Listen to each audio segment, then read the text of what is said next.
Computer. All right, well, welcome everybody. I'm here with my friend Giovanni Cafiso with Sotheby's International, and Giovanni, you and I have gotten to know each other over the past, I think, 6, 8 months. And I got to be honest, I've been at this for 21 years. I've met a ton of realtors, and there was something about our first interaction, sitting down for coffee. You have such a fantastic story about your where you grew up, your upbringing, and then bring that into real estate. And remember, we talked about this when we had coffee. I said you need to tell this story. So here we are. I'm going to interview you here today. For those who don't know me, my name is Evan Swanson. I'm a loan officer here with Guild Mortgage in Portland, Oregon, and I'm here to interview my buddy Giovanni. So Giovanni, say hi, please. Thank you. Thank you. Thanks for having me, Evan. Appreciate it. Absolutely. So please share with everybody where you grew up. So I'm a first generation American, born of Sicilian parents. I'm always often said, well, you're Italian. I'm actually American. My parents worked really hard for me to be able to say that. My parents immigrated here when people were still immigrating by boat. And my dad has a middle school education, my mom a third grade education, and they're both successful entrepreneurs in the United States, and now they live back in Sicily, retired. Okay, right. So and they immigrated. You lived in New I York lived in New City. York City. Born and raised in New York City, my whole life, Brooklyn and Manhattan. Started my family in Manhattan and And, moved out west about 5 years ago. and historically, there is a significant Italian presence in Brooklyn, correct? Oh, absolutely. And we kind of grew up speaking I don't remember a very unique version of the Sicilian dialect, which also sprinkled in some American words as well. Yeah. Okay. Okay. Cool. So I would imagine, and by the way, I have clients who also, well, the wife grew up similar, like back in Brooklyn, Italian Catholic family, cousins, aunts, and uncles. So tell me about growing up in Brooklyn. Did you have a broad family that was there? What was it like? What was it like living in Brooklyn when you were growing up? Oh, yeah, it was special. It was energetic. It was passionate. It was all those things and good food, good arguments. But a lot of cousins. I'm one of six siblings. So I'm of the youngest, one fifth of six. So yeah, I got exposed to a lot of energy and things pretty early on. So yeah, it was a lot of fun. Okay, Yeah. you mentioned both your parents are entrepreneurs, and of course, real estate is inherently entrepreneurs who are involved. So, Yeah. tell me about your parents. So let's start with your mom. What was your mom's business? So my mom's trade and skill was she was a seamstress. And so she worked in a dress factory and eventually ended up owning that dress factory and growing it and running it for over 20 years. Which is amazing. So she got hired, English Yeah. second language, seamstress. I mean, how much do you project she was making? And what do you think her hourly wage was back then? My mom wasn't working for a paycheck. She was part of a union. Okay. So, I mean, yes, there was a paycheck, but it afforded us health insurance because she was part of IGLU, which is the International Ladies Garment Workers Union. So Okay. her working was really helping us to do that until she realized there was an opportunity to buy the company and saw efficiencies. I mean, she was a stickler for quality and efficiency and so she ended up doing what they used to call piecework, and then she ended up taking on the cutting role as well, which provided her more margin and better products. So I learned, and I was watching this, since since I was born until she bought the company when I was 7. That's incredible. Yeah. Does the company Yeah. still exist today? It does not. It Okay. does not. She retired and no one was willing to work as hard as she was to take Yeah, it yeah, yeah. over. Yeah. Yeah. Okay. All right, your father was an So entrepreneur. my father is an only child. My mother's of seven. My father is an only child. His father was at war when he was born. He didn't meet him till he was seven. Wow. And at the age of seven, he was learning how to cut hair. And that was his skill and profession. He was a barber in Manhattan for over 50 years out of the same shop. So awesome. So Yeah. awesome. 50 years. And I know just from personal experience, like barbershop is community too. It's not just a place you go get your hair cut. Like I enjoy, my son and I go oftentimes on Saturday afternoons. We have our routine, we have our ritual. And it's part of it's part of the fabric of what we do. And I remember doing that with my father growing up. We'd go to Hollywood Barbershop over in Northeast Portland. And that's where we'd go get our haircuts from Pat. So just so I have a fondness for barbershops, as you can tell. But you must have spent a ton of time in barbershops growing up. Yeah. So Saturdays with my dad were before high school were a common thing, and commuting with him. If you wanted to be in Manhattan and visit the Met and do all the things and whatnot, you had to leave at 5:30 in the morning, and to get to his first appointment before 7, and you were there until 7. But you had a fun day in the shop. And I got to meet so many of his clients saw me. I have client, it's hard, this is a very much like real estate. I have a hard time calling my dad's Right. clients. Right. They were his friends. When he retired, there over 50 guys threw dinner for him in a local Italian restaurant to celebrate what he That's had given awesome. to the community. Well, 50 years. Um, Yeah. they saw me when I couldn't even reach the handle of the door to push the shop door open to go play video games at the corner pizzeria. A lot of them became my mentors. And I call them American dads because my dad was Sicilian. And I talk to them all till this day. That's amazing. That's Yeah, amazing. It's yeah. And extended so family. if they are, I mean, so fast forward to high school, I ended up going to high school a few blocks from my dad's shop. And so I had to be with him. And because he worked so much, Saturdays were a way to be with my dad because he worked so much. But then when I went to high school, I got to really get to know him because we commuted together. And so after school, I usually had activities, but I had to wait for him to be done. So what I know now is the richness of was that time of waiting in his shop with him and getting to know his clients even further, and the rapport he would build with them, and allowed me to get to know them well, and they got to know me, and it gave me um gave me a skill of being able to have a conversation really with anyone. Yeah, I mean that's so that I mean that you're leading me into my next question, which is, what were the lessons? I mean, clearly your dad must have been, an accomplished barber, right? He was a great barber. You do anything that much, you're going to be really good at it. But there's part of the experience in anything, whether it be going to the barbershop, whether working with a realtor, a mortgage person, or anything, is like you want to have a relationship with that person. And it sounds like your dad was a master at that. Is that a fair assessment? Yeah, I mean, my dad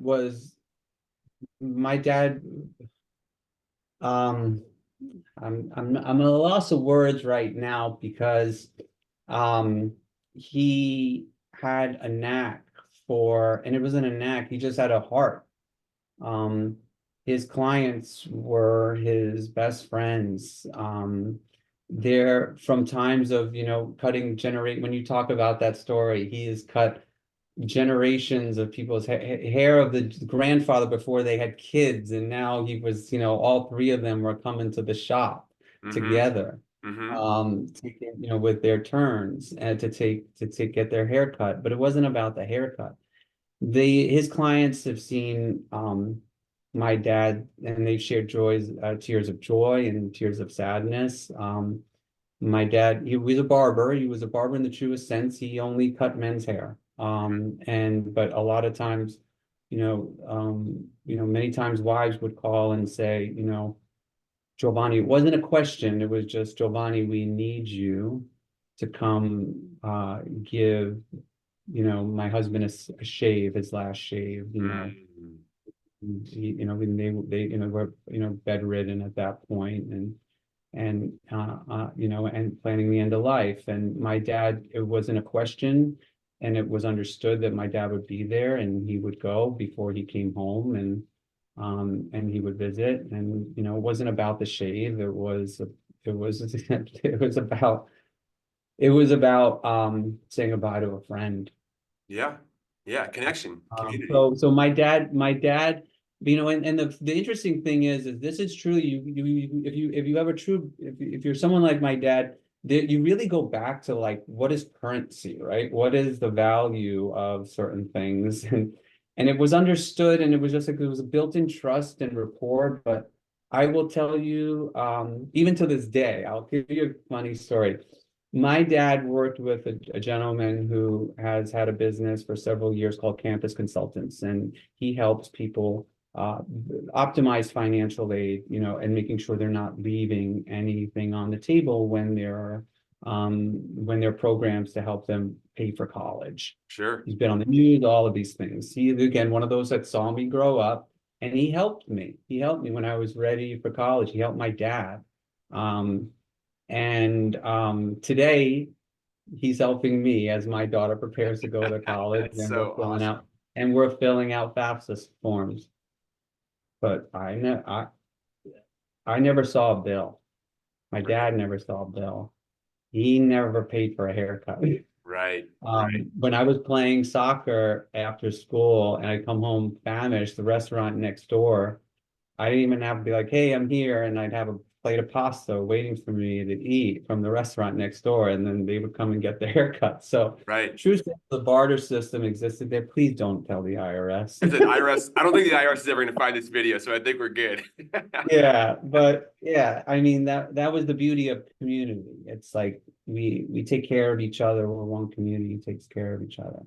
Well, so, and I know that you are highly influenced in our community in a variety of ways outside of real estate. I know this because you share with me all the different things that you're involved with, and so I mean, it's natural to draw a connection between watching your dad serve all these people, and clearly he made money, but like he was in this he was doing these things, building community, doing right by people, and everything comes full circle in the end. Obviously, the natural connection is, that must have influenced you not only in your business but personally in how you engage your community. So, I'll just let you affirm that, but I would imagine that he was a tremendous influence on how you go about engaging not only people but people around you. Yeah, I mean, he was and he wasn't, because his community was his shop. Like, Hmm. that was it. And even on the weekends, if he got a day off, he was probably visiting family who was like, it was just understood. We're gonna have dinner and then you're gonna cut our hair. Like, Right. but like that was his community. My dad never came to a soccer game. Mm, Like, I played all the way through college, because my games were when he had to work.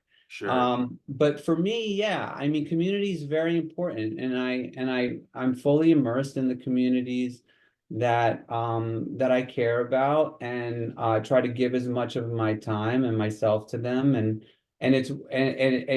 whichever value I could bring. So junior cycling is very important to me. And so I'm heavily embedded in the cycling community because my daughter's really into it, and it's something I know, and I can share that knowledge with a lot and bring and develop the next generation of cyclists. So, and a lot of it comes from, like, again, these aren't ideas like, how am I going to get business from this? It's not that. Right. It's just, these are people, who end up asking me for real estate advice, and yeah, fine. Yeah, but it's really about building community. So the cycling community, the Italian community, I serve on the Italian Cultural Association of Portland, and we put together the Italian Film Festival, which is fantastic. I just love doing that, and I've always been a huge fan of Italian films, and we do other things, and we're trying to get an Italian program. We're getting grants from the Italian government and our consulate in San Francisco Awesome. to bring Italian language into the PPS school district. So taking that part of my world and also involved in the schools. So I serve on advisory roles for Friends of West Sylvan, Friends of Lincoln, um, and specifically around mental health awareness, Which is because I'm which is also amazing. trained. Which is Yeah, amazing. I'm trained around mental health first aid, which I'm very passionate about. So yeah, and in the real estate world, I serve on the board of the LGBTQ plus Real Estate Alliance, Cool. Oregon chapter. Fantastic. So you're involved Mhm. in a lot of areas, giving back. Before we hop into your real estate career, remind us how you got here. So tell us about your corporate career. So yeah, so my corporate career, like I said, started kind of when I was 7 because I was in this fashion world and learning about manufacturing and garment construction, and stayed in New York. My dad said I can go to any school I wanted to as long as I can come home at night and commute. So I went to NYU and started working, interning during college at fashion houses, and ended up because taking my career path was in wholesale and representing European fashion brands in North America. So I worked for fashion brands like Fendi, Valentino, Celine, Emilia Pucci, within the LVMH group. And so I had a background and ended up expanding into other geographies and other categories, not just apparel, but footwear, accessories, and all luxury goods. And how many years is that? How many years did you build? Almost 25 years in that industry. Yeah, and so I Yeah. mean that's a pretty incredible corporate background. Yeah. Mhm. So what was the transition into real estate? How did that happen? Yeah, as the French said, it was a fil rouge, or the common thread, right? Was really about hospitality, and creating the luxury experience. Okay, And a lot of times I get working for brand, I mean, to me, working with Sotheby's is very similar to how, as a representative of Sotheby's, as being a representative of Fendi, of Valentino, these ateliers in Europe. But there's a certain expectation of the experience you're going to have, and that's what I tried to bring from my experience on the luxury side, with a lot of corporate know-how, because at the same time I was doing business to business, less business to consumer, but always being extremely consumer obsessed. What is that final client and consumer experience going to look like? So that's where the hospitality piece comes in. But I'll tell you, my job essentially, where my lane was I was responsible for managing the relationships with all of our third party wholesale partners. So whether it was Nordstrom or Saks Fifth Avenue, Neiman Marcus, Bergdorf Goodmans of the world, the Macy's, it was, how do we deliver our brand, and how does our brand show up when we're literally standing on a rack or on a shelf right next to our main competitor? right. How do we want to differentiate ourselves, not just from a product selection, but maybe we need a designated sales associate that, while they, are employees of that nameplate, they could be the specialist for our brand there, and create a different experience for that consumer. So but it also required a lot of negotiations as well when it came to space, assortments, head staff, all of, Right. yeah, yeah, yeah. Yeah, So, a lot more goes into it than any layperson that I could possibly understand. I've never worked in that yeah, setting, you know, and I yeah. mean, it's essentially kind of merchandising, right? I mean, it's It merchandising. is, and it's Yeah, an art and a science, right. right? So you have to have there was one expression, and this really bodes well for real estate. We would always say, you can have, I think it's worse to have the right product at the wrong time than the wrong product at the right time. Got it.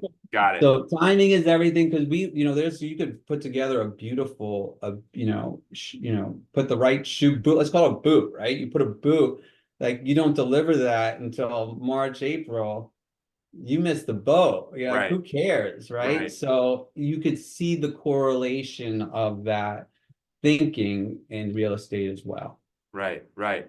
So let's talk about that. So let's talk about how you work with clients, because what I heard you say is in your corporate environment, you had to think a lot about the client experience, right? That you were hyper focused on the client experience, who that client was, and how to differentiate that. The other thing I heard you say was you had to kind of look ahead a little bit, right? You had to forecast and be Mhm. proactive in terms of, as opposed to reactive in terms of clients' wants and desires. So how has your background in the corporate world influenced how you've built your practice and how you've built your client experience? Yeah, that's a great question, and I'm glad you asked it because it really comes down to an individual approach. The it's not so cut and dry. When you're in merchandising, a lot of times, like you could be under a nameplate of one retailer, and your product ends up in LA, and that same nameplate in Miami or in Dallas, and you're like, it's not cookie cutter. So you really have to have a customized approach. Now, how does that translate into real estate? Well, every client's home is different, but also their individual needs are different. So I could literally take the cookie cutter house and say, take the same house in the same place and all of those things, but the client's different and the experience and the needs are going to be different. Mm-hmm. Or vice versa, you take the same client and you put them in a different house and it's going to be different. So there's really this sort of this customization and being able to listen to their needs, regardless of the physical building, Right. right? Right. So really understanding on and listening on where do they want to be? Like where, if they could wave a magic wand is another question I always ask. Mm-hmm. Allow them to dream.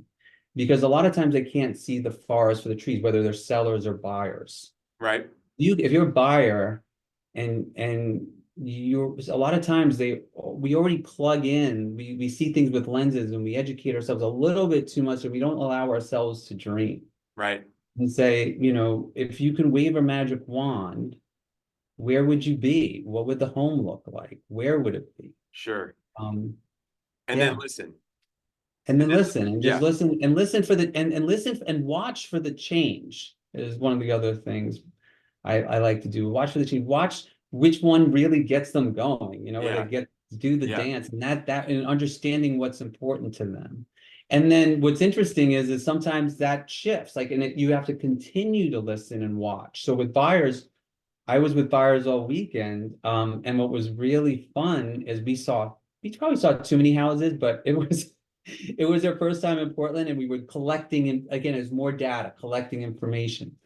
And at the end, I said, if you could Frankenstein your house now, like what I mean is, okay, pick your best location, the best this, the best that, and they just love doing That's that. a great exercise, a great question. Yeah, yeah, and it helped us hone in, and and affirming what they're saying, and it sounds like, and sometimes they don't realize what's important to them. Like, a perfect example is they say, I don't know why it just doesn't feel right. Or the best one is a great example. I I love that house and I love that house and I love that house, but I don't know why. And I'm like, they're all tutors, right? right? Like, well, what do you mean? Yeah, that's a tutor. Remember that was a tutor. You know, the arched doorways, Yeah, you know, like those are yes. And they're like, you're right. They're tutors. Like that, I want to be in a tutor. Like, I'm like, that's okay. awesome. Well, that now we funnel. Now we're funneling and we're able to really hone in on what they specifically want. So there's two things I heard there that I want to just highlight and emphasize because I think it's brilliant. Number one is what I heard you say is that you have a client experience, right? But it's not so much a consistently tactical process, meaning like, okay, buyer, you do this step and then that step and then that step and then that step. This is my client experience. I'm building this to share with you. So it's not so much consistency in the tactical approach you have in working with clients. It's more in your commitment to listen, right? It's more in your commitment to dive and then ask probing questions that allows them to imagine, to fantasize a little bit so that they can articulate what their needs are. And it's funny because I heard a quote this morning. I was in a meeting and a person said that when working, it could be a, client customer engagement, could be you're working in a group or a team, but that clarity is kind, right? Taking the time to allow someone to express their point of view or their needs or their issues or whatever they are, but taking the time to allow them to clarify. Because I think too many times, I know I find myself, this is guilty at times when I'm working with a client, is I begin to make assumptions and narratives about what someone's looking for based on previous experience. Mm-hmm. But everyone's different. And I think I have to remind myself and say, hey, I need to slow down here and I need to really listen and ask questions so that I really truly understand what they're looking for. And what I heard you say and all that is that's your approach. Like you are consistently careful to listen. Is that fair? Yeah, it's fair. And I think, the thing is like Wall Street, I always say, in working for corporate companies that reported to Wall Street, no surprises, right? Mhm. Good, you could be over, like, we don't like surprises. So you said it best, clarity. What is clarity? Clarity is certainty, and we find comfort in certainty. I always remember my oldest daughter, she made me read the same, and it was just ad I remember that nauseum. too. You should drive me crazy. Yeah, it's like the same, it was Sleeping Beauty, Sleeping Beauty. And to entertain myself, I'd skip a page, Right. right? And she'd be like, swing it. She couldn't even talk. Swing it back, thumb still in her mouth, swing it back. Nope, you missed it. Like, Right. and she had comfort. I'm like, why does she keep going back to this book? And my wife said, it's comforting. She knows what Yeah. to expect. It's And certainty. so, but every experience is unique and different. We find comfort in the predictability of things. And Yeah. sometimes, it's just not that way. But as much as I can, while I don't have a crystal ball, I try to create a predictable, comforting experience for my clients to say, these are things that ways in which this can play out. Yep. And it's like in anything, especially when you're preparing a home for market, is let's try to make this as predictable as possible by making sure we're setting you up for success with handling the things that are going to be worth your time and money and fixing, right? To make sure that the home shines so that you can have a more predictable experience as a buyer. Now, that's just phase one. As a seller, sorry. As a buyer, same thing. You want to be prepared. You want to be prepared with that pre-approval. You want to know who your inspector is going to be when the time comes.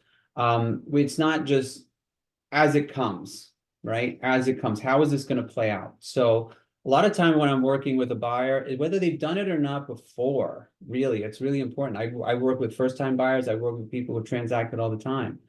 But when we find the place, right, I don't want them to be familiarizing with themselves in that moment with what a purchase and sale agreement looks like. Right.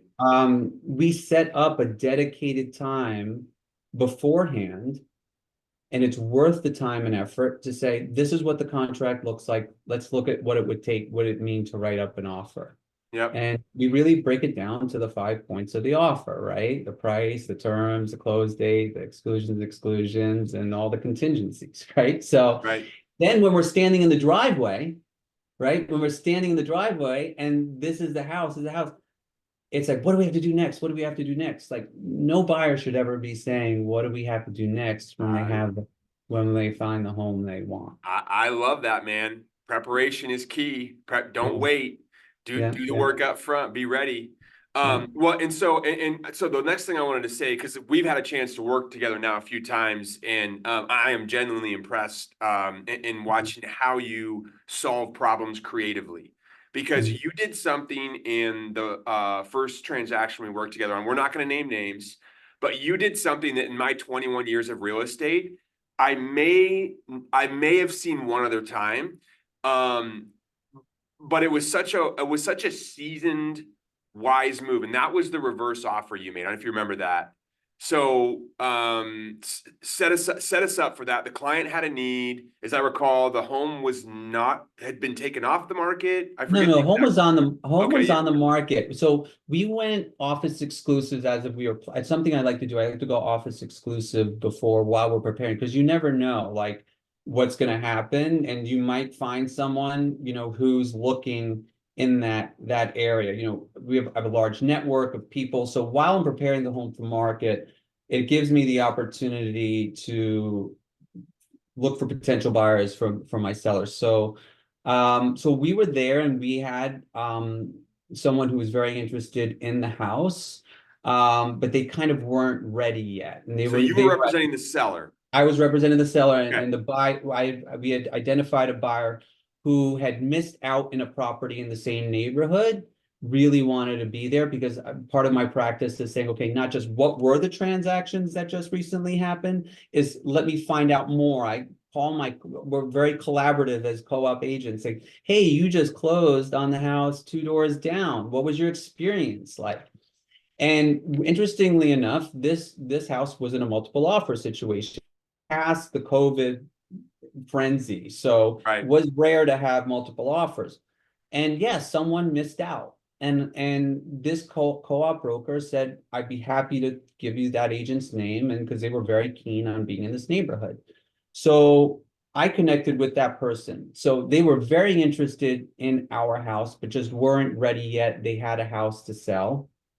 And they were already in contract, so they wouldn't have been contingent at that point. So we knew that we had a very viable buyer circling. Mm-hmm. And then they came to visit off market. They liked the house, but they just weren't willing to push the button, pull the trigger.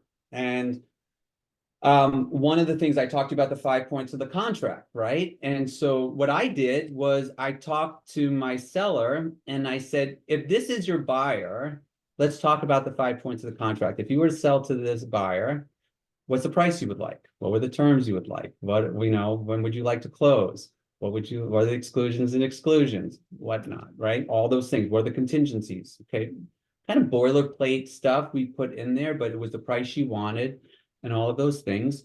And so I wrote it up. I was in contact with the other agent. They had visited once before, and he kept saying, I don't think they're ready yet. They might want to close first, and the house they had for sale to close first. So I said, here's what I want to do. I want to write you an offer. He's like, what? And I Yeah. said, well, if you give me I know who you are. Just put their names on the line. I'll put the price and everything. We'll sign it. And you have 3 ways to respond. You can accept, reject, or counter. But at least if the point was to my seller, if this is our buyer, wouldn't we rather know now? Yeah. Smart. And so that's what we did. We And it presented worked. an offer to the buyer, and it worked. Yeah, and this was in a time because I was participating in this transaction.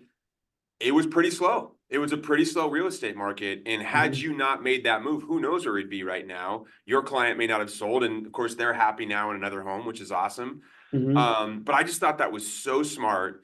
And it's not a common practice I've seen. So what that told me was that Giovanni is solution oriented. He's willing to be creative, and he's not necessarily going to conform to the standards because normally, I mean, 99.9% of the time, a buyer makes an offer to a seller on a home.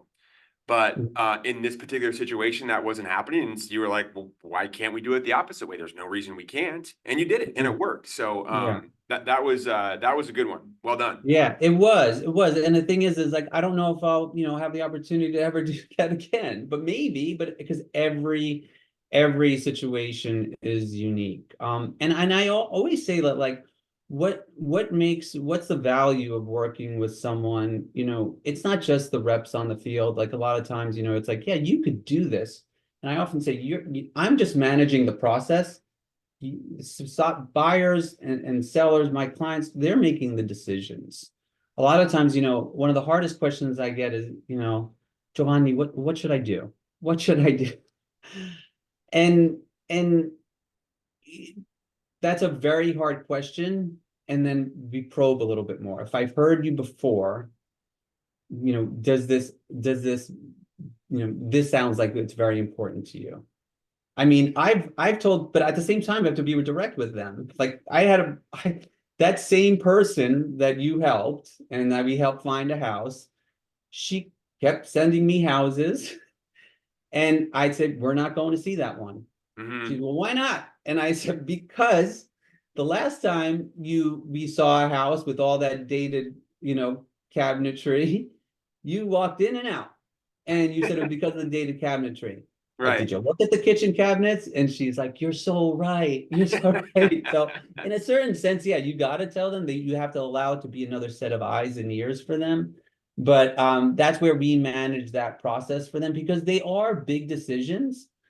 Obviously, immensely financially big decisions, but life impacting decisions. So Well, you can hold the beauty about that is part of our jobs is to hold people accountable to rational thought. It's easy to get emotional in a real estate transaction for a variety of reasons. It's not a pure investment, it's shelter, right? There's a mhm, pragmatic use for it. mhm, And there are certain needs and wants that people have.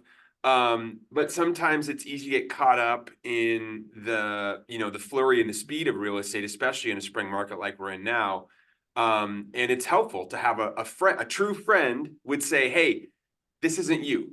This is not you. You said this, these are the reasons why you said this isn't going to work. We're not doing that. Let's wait. Let's wait and see the yeah, next one. So accountability. yeah.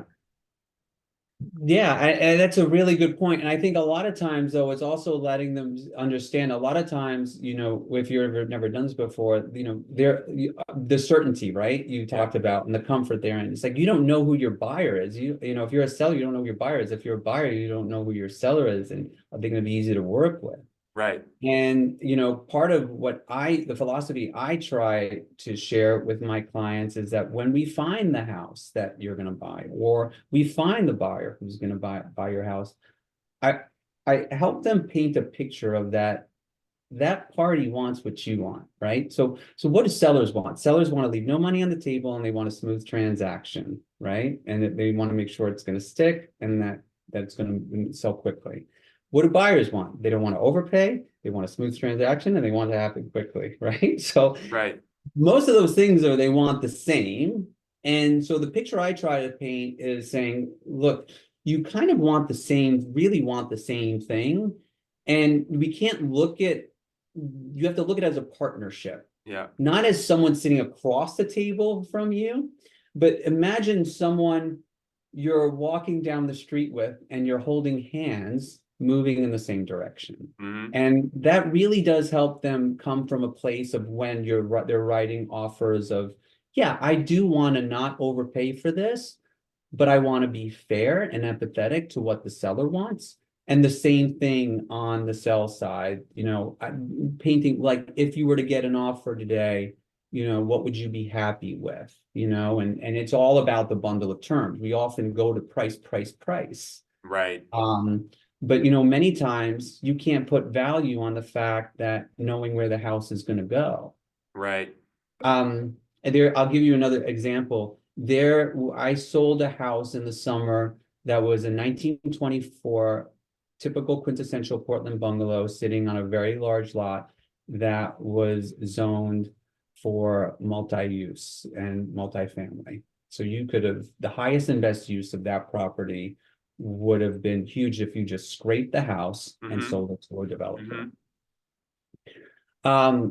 But this seller was by no means like swimming in it. They needed to get the most money out of this home. But they raised their kids in this home. Right.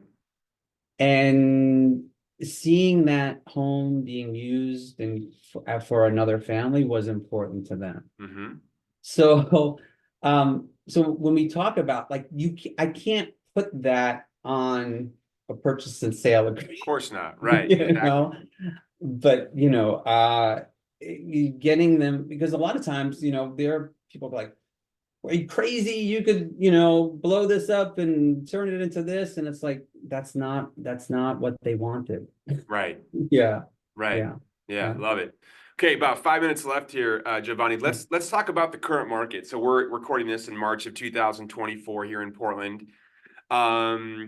What's the market looking like to you? And I guess because I know that you have a very proactive approach with your clients, right? Going over, all the elements in advance so that when they find the right situation, they know they can move forward and they know how to do it. So March 2024, you're working with a buyer. How are you prepping them? What's the advice you're giving them to prepare themselves to enter this marketplace? It's a really, really good question. I think right now, regardless of where you are, okay, we're sitting in Portland, but I'm talking to people in LA. I was just talking to someone in Idaho this morning, and New York yesterday. Yeah, there are nuances, right? Like in New York right now, I just read an article in the Financial Times that 70% of the transactions right now are all cash. Mm, But how does that reflect what's happening in other markets? It's interest rate sensitivity is a real thing. sure. And a lot of times we as advisors like to say, marry the house, date the rate. I hate that because affordability is a real thing. And yeah, like these are still somewhat lower than relative than when I was growing up in the 80s interest rates, and we like to reference those things, but there's still, there's a lot less house you could buy right now than you could 2 years ago, Mm-hmm. right? Mm-hmm. And I'm advising them and managing their expectations around that, but also giving them options, finding strong partners like you. Really, like I don't advise on on the financial piece. That's why you have a good a good team behind you, whether it's your lender, your broker, and sometimes if we pull in a CPA, Right. do those things. So but if you're a buyer right now, I would say inventory is still pretty scarce, Mm-hmm. right? I spent all weekend and whether I was an open house or on a private showing, there was someone right behind me or right after us. I think acting swiftly is going to be important. Like you said, being prepared, knowing what your parameters are, and just saying like, I have all these arrows in my quiver. When I find the home that I want, then we'll decide how we're going to utilize them at that time. But being able to act very swiftly. So having your pre-approval letter done, having your asking for the SPDs and presenting that offer with seller's property disclosures Yes. is just taking a step out of the equation. One of the things I like to do is I already have inspections scheduled before I have mutual acceptance, and I tell them that. It Mm-hmm. should, upon mutual acceptance, we are prepared to inspect the house tomorrow Right. if that works for your clients. So really being buttoned up is how I would advise a buyer today. But managing their expectations too around, yeah, I'm going to allow you to dream, but then I'm going to level set things for you. Yeah. So that I think, and understanding not to what they're willing to compromise on, but reminding them on the, location, condition, price, triangle. Right. And Yeah. I mean, I love that because it's same that we're talking to our buyers right now to say, hey, listen, you need to align yourself with partners, lender, realtor that is ready to move swiftly. But in a competitive offer situation, the seller wants certainty. So each hurdle you can remove, each contingency you can remove in advance, whether you actually remove the contingency or you demonstrate for the seller that, hey, like you said, inspection scheduled tomorrow. We're not messing around. We're not going to drag this thing out. Like, we're committed and we're going to move forward. In our world, it's having files pre-underwritten, right? We're not going to wait till mutual acceptance to have an underwriter look at this application. We're going to do it now so that we know if there's any issues, we have them taken care of in advance. We're not going to mess around here. And so I really think that is important in this marketplace. Buyers need to be working with partners who are going to help them remove the hurdles proactively so that when the home is there, they can move forward with reliability, confidence, and speed, right? Speed is an issue as well. It allows you to be more nimble. Absolutely. I've run into situations where we always come down to the things that you could put a dollar value. But the understanding where a buyer or seller sees value can usually may be the difference in winning. Yes, it's your ability to be sure-footed, and communicate that how enamored maybe a buyer is with a house, and it gives that certainty that is not that they're gonna. We manage expectations for sellers all the time. Preparing the home is phase one. I think about it in I grew up in the Nintendo Donkey Kong era, and it's like, we're going to save the princess. So how are we going to get there? We're going to get through level one, and that's preparing the home. Level two is going on the market, right? By the way, I love the Donkey Kong reference. That is fantastic. Yeah. So we're going to go to level two, and we're going to present them. We're going to find buyers, and then we're going to get in contract, right? We're going to get in contract. Now we have to make sure we get through all of those contingencies together, right? Yeah. And make sure this thing sticks. I think last time I checked, it was 30% of all sales were failing. That's a lot. I didn't realize it was that high. It's that high, and you have to ask yourself why. And so I manage that expectation with my sellers and buyers to say, how do we not end up on that side of the equation? Yeah. And managing the expectation is the preparedness and having things buttoned up. But a lot of times, sometimes it's like I said, it's the kumbaya of everything. You may run into the seller on the way out and for whatever reason have a conversation and they just feel good energy. And there's a lot of karma in this business. And quite honestly, it's sometimes, it's knowing when to walk away. Right. If things start to go sideways and just being, oh, it's okay. It's okay. Our investment has only been, our time is valuable and maybe a little something if we got through inspections, but we just need to move on at this point. Yeah. So, yeah. Okay. So one more question. We're going to wrap it up here. Home prices. There's always a corner of the internet that is focused on how home prices are going to crash next, right? And they've had this narrative now since 2012, and they've been wrong for over a decade now. But I know that this narrative persists, and buying a home is a gigantic investment. And there's many people out there who are worried that if they buy a home, we're going to have an event where all of a sudden we wake up a year from now and homes are, 40% discounted. We just went through a period where rates went from 3% to 8%, 3% to 8% in a year. Home prices barely budged. They certainly didn't crash. In some markets, they went down a little bit. How do you respond if you talk to a buyer or a seller that's worried about home prices crashing in the future?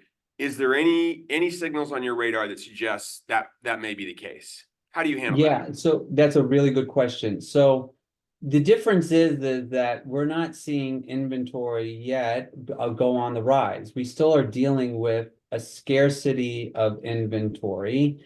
And with supply follows demand. Okay. And so when in the fall, when interest rates, and the reason why it really wasn't the fact that it hit 8% that really scared people. It's the fact that most homeowners were sitting on like 3.5, max 4%. The actual interest rate that people were holding were 3.5, 4%. Right. So that was only 4% of homeowners have rates above like 6.5. Yeah, and so the point is no one had like a real reason to participate in the market if they didn't have to, right? So with inventory being scarce, that really created a floor for pricing as demand remained fairly consistent, fairly consistent. And the other interesting part is that sellers right now, homeowners right now, not sellers, homeowners are sitting on more equity than they ever have. And so that's a really comfortable place to be for them, especially as there's a lot of noise around the current interest rate environment. But what does that do? That makes if you have what's the inventory that's coming on the market? Well, the inventory that's coming on the market right now are people that life happens. Like I keep saying this, it's like, why would anyone want to sell in this market? Well, they have to. Like, Job you know, changes, death, your divorce. job changes, it's unfortunate, sometimes unfortunate events, death or divorce, we call them the deeds. I hate to diminish that because they're really important life changes that are affecting people's lives, but happen to be the ripple effect is a real estate transaction. But sometimes, it's again, you're going through this life change. You can't see the forest for the trees. It's interesting, another mutual friend of ours expecting, and they are in a condo they own, and they have a townhouse they rent out, and they want more space for the baby. And you're telling them well, we want to sell the condo and to buy a bigger place, and we like having a rental, but we don't want to have 3 mortgages. So, okay, well, and we like there's so much inventory on the condo, right? In that building right now, condo market's very different. And whenever anyone says, what's the market like? It's like, what are you talking about? Like, yeah, you can get a great deal on a condo right now. Right. And on the condo that they wanted to sell, I couldn't get them their price because there was so much competition. And so we talked about it. And at the end of the day, the advisory, because it was all started with the baby's coming, right?